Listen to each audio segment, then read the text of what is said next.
გახსენი კონვერტი.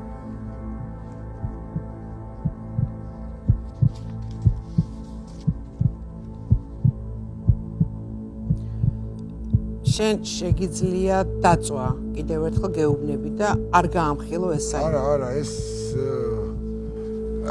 ეხა სპეციალურად მე რა თქმა უნდა არ მოვიდოდი ამის აი ვთქვათ როგორც ახსარებაზე ეხა სპეციალურად არ წავალ მაგრამ ეს არის ეს მე აი ამ დროს ხო შემემთხვა მაგრამ მთელი ცხოვრება ეს მე მომყვება даже ეხლაც ჯერ კიდევ ბოლომდე ჩემში არ ვიცი მე რა ვთქვათ ის ხარისხი რამდენად მაქვს მე ეს მაგრამ აი ეს კოშმარი მახსოვს ანუ შენ აპირებ რომ ეხლა გახსნა ეს კონვერტი და უბრალოდ ამოიღო კითხვა და წაიკითხო. მაშინ ერთი წუთი გთხოვთ გაიტანოთ სანთელი ჩვენის აღარ დაგჭირდება, იმიტომ რომ კოტე ყუბანიშვილმა გადაწყვიტა რომ თავისი ცხოვრების ყველაზე საკრალური საიდუმლო ეხლა საჯაროდ გაგვანდოს. არა, იცით რაშია საქმე? რა წერია კონვერტში? წაიკითხე. 18 წლის ასაკში მე მოვკალი ადამიანი.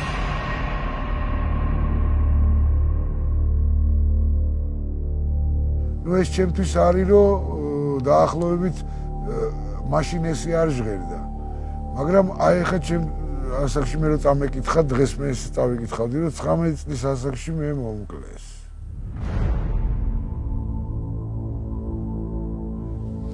ნუ მე მომკლეს ცოტა უფრო გვიან ასაკში, ვთქვათ 39 წლის ასაკში. მაგრამ ამაში ქვეცნობიერად თუ ქვეცნობიერად ამ სიკვდილისკენ მე მოძრაობდი ზუსტად ამის აი ამ ფაქტის გამო უკაჟდოვა კაინას ვაია ტაინა ხო იცი მოგიყევი და რა მოხდა დეტალურად რომ მოგიყვა შეგიძლია დეტალურად მოხდა აი აბსოლუტურად რამდენი წლის იყავი მე ვიყავი 19 წლის ვიყავი მეოთხე კურსზე ხდებოდა 6 სექტემბერს 6 სექტემბერს მოხდა 9-ში მე უკვე მე თვითონ მივედი რა მოხდა? რა მოხდა და მოხდა ძალიან აი ვითომ აი ცია ჰანა არენდს აქვს ერთი გენიალური წიგნი ბანალნას ზლა. აი ბანალურობა სიბოროტის. რომ აი როცა აი სამი რაღაცა ავიღეთ სტიპენდია და ბუხრაშვილის მაშინ ეძახდნენ რებს ეძახდნენ თუ რაღაცას ბუხრაშვილი სამწვანე იყო ხორცკომბინატთან ძალიან გემრიელ რაღაცას აკეთებდნენ და რატომღაც მესამე მასივში ცხოვრებაში რო არ ყოფილვარ მაშინ იმ პერიოდში აი იქ წავედით იქ რა თქმა უნდა ვიყავით ერთი ომის გმირია რომელმაც ის აი ფეთქა აი ვის გულისთვისაც ჩხუბი მოხდა ავთო იოსელიანი რომელიც იყო ჩემი კლასელიც იყო და კურსელიც და ოღონდ ქონდა ნუ აი ცუდი სიმთვრალე რასაც ქვია რა თქვენ დალიეთ იმ დღეს იმ სამწოდეში როგორ არ დავლიეთ და დიდი სუფრა იყო მაგრამ მე გავედი ტუალეტში რო შემოვედი დამხვდა სუფრა არეულ-დარეული წამოვედი დავიწყე ძებნა და ეჭუბე და ვიპოვე ერთ-ერთი ბიჭი ვიპოვე ეს ავთო რომელიც იქიდან კიდე რაღაცა ხმები მესმოდა და ეს ავთო იძახდა რომ ჩვენ ერთ ამხანაგზე რომ ის იქ არისო და იმას აი ხა იმას ცემენო ხო და ვეუბნებოდი რომ ის იქ არ არის მეოთხარი ის წასულა იმას მე გავარკვიე კიდე იქ ვიღაცები იყვნენ რომ იმას თურმე მოკლედ ჩვენი სუფრიდან ერთი მივიდა მეორე სუფრასთან მუშების სუფრა იყო იქ რაღაცა ერთი სომეხი იყო ეთყობა იმითი რა ქვია ნაკოლკები ქონდა თუ რაღაცა ახალი ციხიდან განთავისუფლებული იმის ლაპარაკი არ მოეწონა თუ რაღაცა იმისთვის იმას წაყოლია ტუალეტთან და არტყა და გაიქცა ისე რომ ჩვენ არც არაფერი არ გვითხრა ჩვენ რო დავბრუნდით სუფრაზე ესენი ამგენმა დაუწყეს თავის სუფრის წევრებმა დაუწყეს თავის სუფრის წევრს ძებნა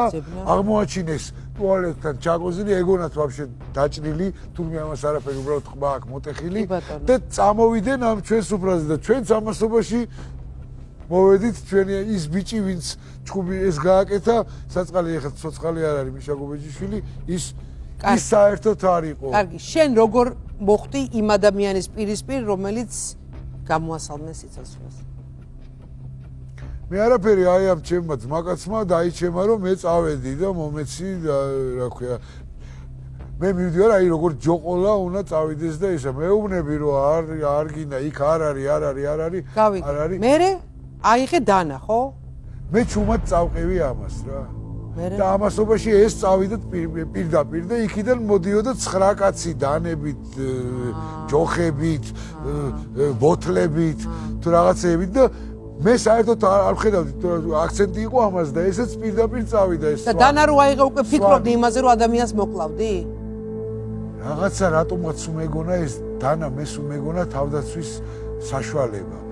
თავდაცვის რომ დანით როგორ გავაჩერებ სულ რატომაც ასოცირდებოდა ჩემთან დანა რომ რაღაცას გავაჩერებ და პირველად დარწმუნდი მანდ რომ თურმე აი ეს იმის არ იყოს რომ ლუჩი სპოსობ защиты და ნაპაძენი მე უცებ იმ მომენტში ინსტინქტურად ამოვირჩიეთ რომ გამოუხტი ამ 9 კაცის რომ ვერც ხედავდნენ და აღმოჩნდა რომ ერთი მოვკალი ერთი დავჭერი. აუ და ესეც ჩემი ამხანაგით წავათრიე და გადავახტით რაღაც ზღობეს და ან უკვე წამომყვა და მეორე დღეს გავიგე რომ ეს კაცი მოკვდა გავიგე რომ ვიღაცამ საფლავზე დაიფიცა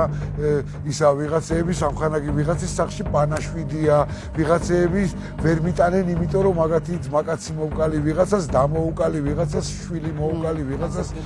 თუმცა შენ ამბობ რომ იმ დღეს შენ მოკვდი თვითონ იმ დღეს არ მოვკვდი, მაგრამ იმ დღეს მე პერმანენტულად მე სანამ არ მოვკვდი, მანამდე დებოდი. დაგვისახელი ამ ადამიანის სახელი და გვარი და ვინ იყო ეს პიროვნება? ეს იყო ნიკოლოს სლიუნკო, იყო მუშაობდა, სხვათა შორის ერთადერთი კაცი, რომელიც მანამდე სუფრაზე მე და მაგან ტაია თუ რაღაცა თურმე ვიმღერეთ. იმღერეთ თურმე. ესე მოხდა სამწუხაროდ. საშინელება მოხდა, ესე იგი ყველაფერი, ესე იგი აბსოლუტურად მე აღმოჩნდა რომ ნუ მოკლედ რა ძალიან და იმის მერე მე აი თავში დანამოხდა ძალმაყური მომაჭამა ყველაფერი და სულ მინდა რომ ეს დავაკავშირო და სულ მინდა რომ ეს მოვინანიო. სხვა შორის ლექსების წერასთანაც ეს დაკავშირებულია. მე გადავწყვიტე ომში იმიტომ არ წავედი რომ მე გადავწყვიტე და აი რას ერთადერთი ვიცი რასაც შევასრულებ. და ვიცი ამისი ცხმამაღლა არ მინდოდა მე თქვა მე კაცს მეტი ნაღდაცა რაც არ უნდა მოხდეს გასაგები იმიტომ რომ კაცის როცა სხეულზე სხვისი სისხლი გაქვს სულზე შენ ლექსის წერის უფლება და ხელოვნების ქმნის უფლება აღარ აქვს რა საინტერესოა ამაზე არც მიფიქრი არ და ეს არის ჩემთვის აი მაგალითად პირდაპირ კავშირშია ეს ხელოვნება და ესე პაციფისტი ვარ პაციფისტი ხარ ამ ხელად თვითონ გიცხოვრე ამ მეწლის განმავლობაში თუმცა შენ 9 წელი სასჯელი მოიხადე 9 წელი სასჯელი მოვიხადე მამა ჩემისაც სანამ მე იქ ვიყავი იქიდანაც სულ ალიმენტებს ვხდიდი სხვა შორის ალიმენტებს ვხდიდი ნიკოლაის შვილებს ცოლი ნიკოლაის შვილები გაიზარდა სხვა შორის მე სპეციალურად ავერიდე ორი გოგო იყო და ავერიდე აი დაჟე სახით არც შემიხედია რომ აი ვიფიქრე რომ არ შეიძლება ხო შეიძლება კიდე მომეწონოს ან რაღაცა აი რაღაცნაირად ხო და ის ქალი ერთხელ მახსოვს არ დამავიწყდება რომელიღაც იმაზე ვიღაცამ გამომიძახა მე მეგონა რომ ლექსების ის არის და ეს ქალი კაი ხნის მერე რომელიღაც იმაზე მითხრა არც გამოჩნდა მე ვთხარი ისე დავიბენი რომ მე ვთხარი მომზადდით რაღაცა აი ცოლი მოვიდა და მინდა მითხრა ამდენი ხანი გიყურებო იქ ხან რაღაცა თან დაემთხვა რომ მე აი ვჩანვარ ამ ტელევიზორში გამოვდივარ ეხლა მე ხო არ ვიცი ამ მესამე მასივში ხო ვიღაცა მიყურებს იქ სხვანაირად მიყურებენ აქ ვაკეში ხო რაღაცა სხვანაირად მიყურებენ ან ვერაზე მამა ჩემის ამხანაგ სხვანაირად მიყურებს იქ მამ ეხლა დარწმუნებული ვარ ნიკოლაის შვილები გვიყურებენ ამ გადაცემას აუცილებლად უყურებენ და მაინტერესებს მიმართო მათ მინდა რომ უთხრა ამ ოჯახს არ ვიცი რა არც ვიცი რა ვთქვა ძალიან ძნელია მაგის მონანიება ძალიან ძნელია ამის გამოსყიდვა ძალიან მწუხარ რომ ეგეთი რაღაცა ძალიან მაგრამ სამწუხარო, მოხდა ეს მოხდა და ესეთი იმდენად მე მომივიდა ვერც დავაბრალებ რომ აი ვინმე სხვას უნდა მოსვლოდა და რატო შეიძლება იქ იმან იმას ქნა იქ იმან რაღაცა ის არ მოვიდა იქ იმან გაიქცა 1000 მოხდა ესეთი მაგრამ ყველაფერი ისე გადაიკვეთა რომ აი მე პირდაპირ აი ეს ორი აბსოლუტურად ერთმანეთისთვის არა და ამ დროს კეთილგანწყობილი ადამიანი შეგვაჯახა და მე რაღაცა იმის ცხოვრებაში აი ესეთი ამხელა რაღაცა ჩარევა მადლობთ კოტე, ჩემთვის ძალიან რთული აღმოჩნდა შენი აღსარების მოსმენა, შენი ამბის მოსმენა, აი ხელები მაქვს უგაუფრიანებული, რაღაც ძალიან ვინერვიულე, მაგრამ ძალიან დიდი მადლობა, რომ ეს ამბავი მოგვიყევი და მახსენდება ცნობილი გამოთქმა, რომ სინანული გონიერება, რომელიც გვიან მოდის სამწუხაროდ ამას სამწუხაროდ მართლა დრო დაჭირდა, იცი რატო? აი დაჟე მე იმ მომენტში მე ვთქვათ მაგალითად თავში დანა